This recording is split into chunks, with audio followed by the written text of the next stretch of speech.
There are three kinds of guys when it comes to women.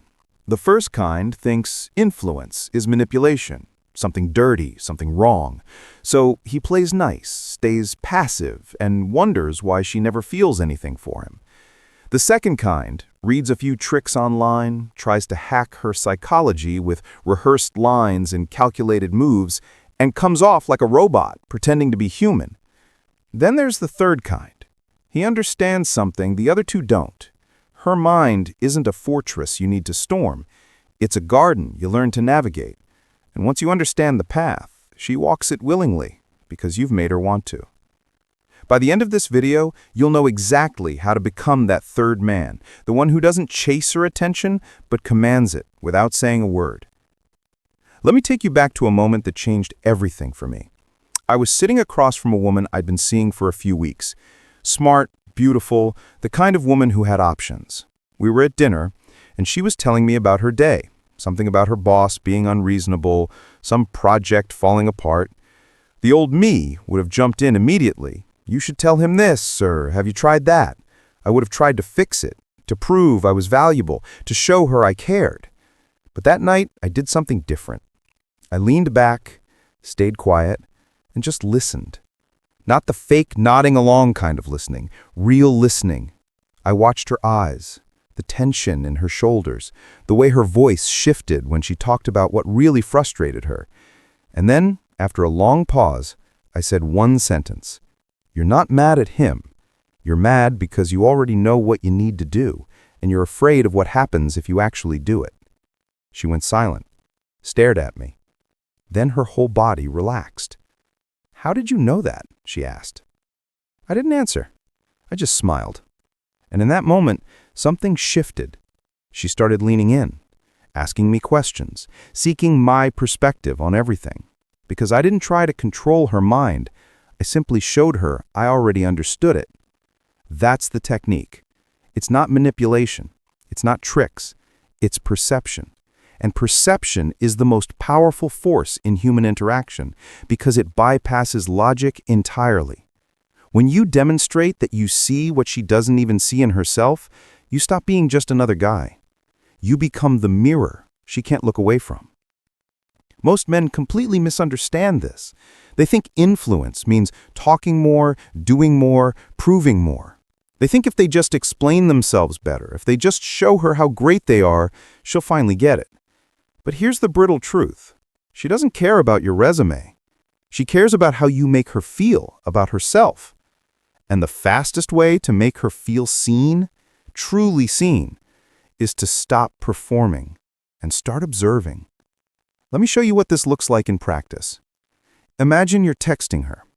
She sends you a long message about how stressed she is, how everything's piling up, how she feels like she's drowning. The average guy replies immediately with solutions. "Have you tried making a to-do list? Just take it one thing at a time." He thinks he's being helpful. He thinks he's being supportive. What he doesn't realize is that he's completely missed the point. She didn't text you for a solution. She texted you because she wanted to feel less alone in that moment. So instead of offering advice, you reply with something simple. "Sounds like you're carrying a lot right now." That's it. No fix, no lecture, just acknowledgement. And what happens? She keeps talking. She opens up more. Because you gave her what she actually wanted. Validation that her feelings are real. You didn't try to change her mind. You entered it. And once you're inside, she invites you deeper. But here's where most guys stumble. They think this means becoming her therapist, her emotional dumping ground, the safe friend who nods and agrees with everything. That's not perception. That's cowardice, disguised as empathy. Real perception has teeth. It doesn't just reflect what she shows you, it reveals what she hides. It challenges her. It makes her uncomfortable in the best way, because when you can see through her masks, when you can name the things she's been avoiding, you're no longer operating on her level. You're operating above it. And women are wired to respond to that. Not because they're weak, because they're human. We all gravitate toward people who understand us better than we understand ourselves. So how do you develop this? How do you train yourself to see what others miss? You start by shutting up. Seriously, Most men talk themselves out of influence because they're so busy trying to impress her that they never actually pay attention. The next time you're with a woman, any woman, force yourself to speak 30% less than you normally would. Watch what happens. Watch her body language. Watch the words she chooses. Watch what she emphasizes and what she glosses over. Watch the moments when her energy shifts. You're not trying to analyze her like a science experiment. You're trying to feel the rhythm of her, the patterns, the things she repeats without realizing. Because those patterns are the keys to her inner world. And when you can recognize them before she does, you've already won. Here's an example. Let's say she always brings up her ex in subtle ways. Not directly, but in stories, in passing comments, in little digs. Most guys either ignore it or get jealous. Both responses are weak. The guy who understands perception, he waits for the right moment, then says something like, "You talk about him a lot for someone who says she's over him." Boom. Now she's thinking about it. Now she's defensive or reflective or suddenly vulnerable. It doesn't matter which. What matters is that you just demonstrated you see the thing she thought she was hiding. You didn't judge her for it. You didn't get emotional. You just stated the truth. And truth, delivered calmly, is magnetic. It forces her to either confront it or deflect. And both reactions tell you exactly where her head is. This is the difference between controlling her mind and controlling the frame. You can't force her to think a certain way, but you can control the context in which she thinks. You can set the pace. You can decide what gets acknowledged and what gets ignored. You can choose when to validate and when to challenge. And when you do this consistently, she starts to orbit around your perspective. Not because you demanded it, because you earned it. Because you proved through pattern that you understand her better than anyone else. And once a woman believes that, once she feels that, she doesn't just want you, she needs you. Because you've become the person who makes sense of her chaos. But let me be clear about something. This only works if you're genuinely interested in understanding her. If you're faking it, if you're using this as a tactic to get something from her, she'll smell it a mile away. Women have spent their entire lives dealing with men who pretend to care. They've developed a sixth sense for bullshit. So if you're going to do this, you have to actually care.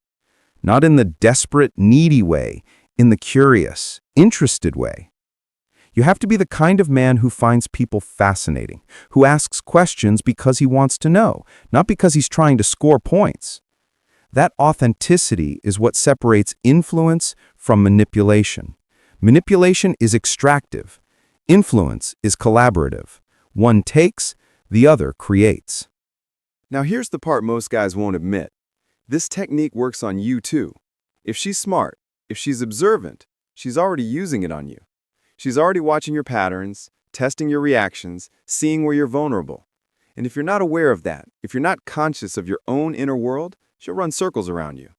That's why this isn't just about controlling her mind. It's about controlling your own first. Because the man who understands himself is immune to the games everyone else is playing. He can't be manipulated because he sees the manipulation coming. He can't be swayed because he knows his own truth. And when you operate from that place, from that center, influence becomes effortless. Because you're not pretending to be someone you're not. You're just being the clearest, most honest version of yourself. And clarity is rare. Clarity is powerful. Clarity is what makes people stop, pay attention, and follow. So here's your challenge. For the next week, practice silence. When you're with a woman, cut your talking in half. Force yourself to listen twice as much as you speak. Watch her. Study her. Notice the things she repeats. Notice the things she avoids. Notice the moments when her mask slips. And then, when you've gathered enough data, say one thing, one single observation that shows her you've been paying attention. Not to flatter her, not to impress her, just to prove you see her. Then shut up again. Let the silence do the work. Let her sit with the fact that you understand her in a way most people don't. That discomfort, that curiosity, that pull she feels, that's influence. That's the moment she starts wondering what else you see. That's the moment her mind starts working for you instead of against you. And here's the final piece most men never figure out. Once you have this power, once you've proven you can see her, the real test begins. Because the temptation will be to use it to keep her hooked, to control her emotions, to make her dependent on you. Don't. The strongest move you can make is to walk away the moment she starts expecting it. Because the second she believes she has you figured out, the second she thinks she knows how you'll react, you've lost. The man who truly controls the frame never lets her settle into comfort. He remains unpredictable, not through games, but through genuine self-priority. He shows her he understands her, then shows her he doesn't need to use that understanding to keep her around. And that paradox, that mix of connection and independence, is what drives women insane in the best way. Because it's the one thing they can't manipulate. It's the one thing they can't predict. It's the one thing that makes them choose you over and over again. You don't control her mind by forcing her to think like you. You control it by making her realize you already know how she thinks. And once she sees that, when she feels that, she'll spend the rest of her time trying to prove you right or trying to prove you wrong. Either way, you win. Because you're no longer in her head by accident. You're there by design.